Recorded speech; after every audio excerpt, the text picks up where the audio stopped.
Bom dia, tudo bem? Estamos nós aqui, vamos para a semana do dia 8 de junho.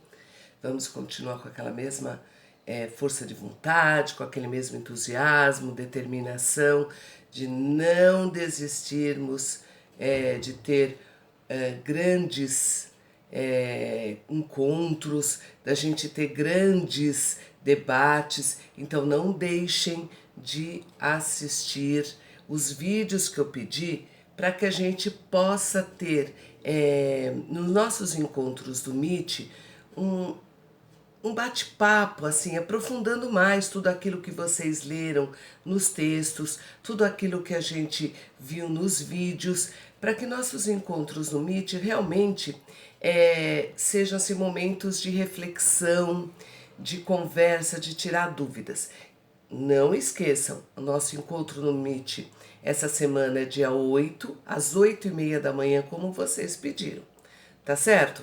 Então vamos lá. O que a gente vai conversar no Meet? O que a gente está vendo nessa semana? Os textos, o vídeo que eu postei para vocês assistirem.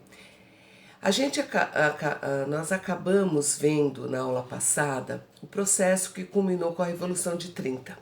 Nós pudemos retomar os aspectos ligados à crise de 29 dos Estados Unidos, à formação da Aliança Liberal, a questão toda envolvida com a política café com leite, e percebemos como foi articulado o golpe de 30, mesmo com Getúlio Vargas perdendo as eleições de 30 para Júlio Prestes, que era o candidato de São Paulo.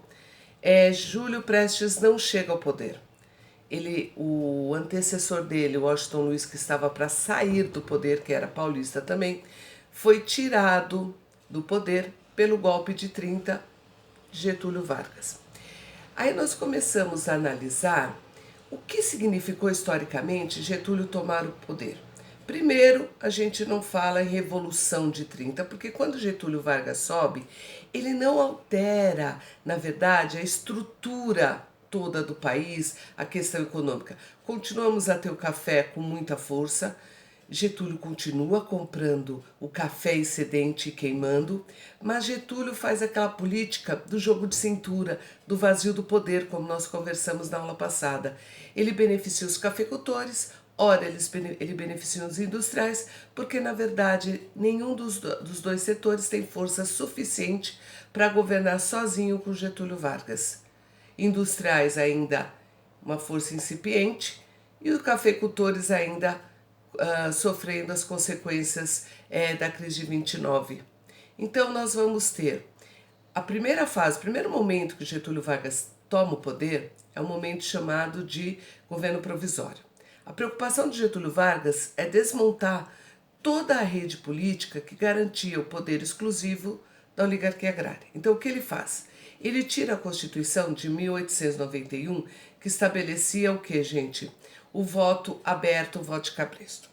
Ele vai e tira os governadores eleitos pelo voto de cabresto, governadores segundo os interesses da oligarquia, e coloca no lugar dele interventores. Ele fecha o Congresso Nacional, eleitos deputados, senadores eleitos segundo os interesses da oligarquia agrária. Então, o primeiro governo de Getúlio, essa primeira fase, é uma fase que não é uma fase democrática.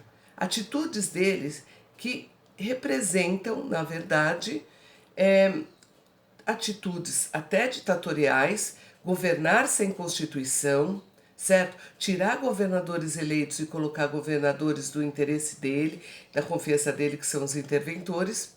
E todo esse processo vai desencadear na Revolução de 32, que eu brinquei com vocês no último vídeo e falei, olha, é o feriado de 9 de julho, que nós já tivemos em maio, certo? Mas a gente vai começar a aula analisando os motivos que São Paulo organiza a Revolução Constitucionalista de 32. Então nós vamos falar sobre o MMDC, nós vamos falar que na verdade é um mito achar que simplesmente São Paulo queria independência, certo? Existem vários motivos envolvidos. E depois a gente acabando os motivos, as consequências da Revolução de 32, nós vamos para a segunda fase, que é a fase constitucional. É a fase que Getúlio vai governar com uma Constituição. Aparentemente é um governo democrático, mas é um governo super interessante porque ele registra aquele projeta no Brasil de 34, que começa, até 37, o que está acontecendo na Europa, que é o embate entre a extrema-direita e a extrema-esquerda.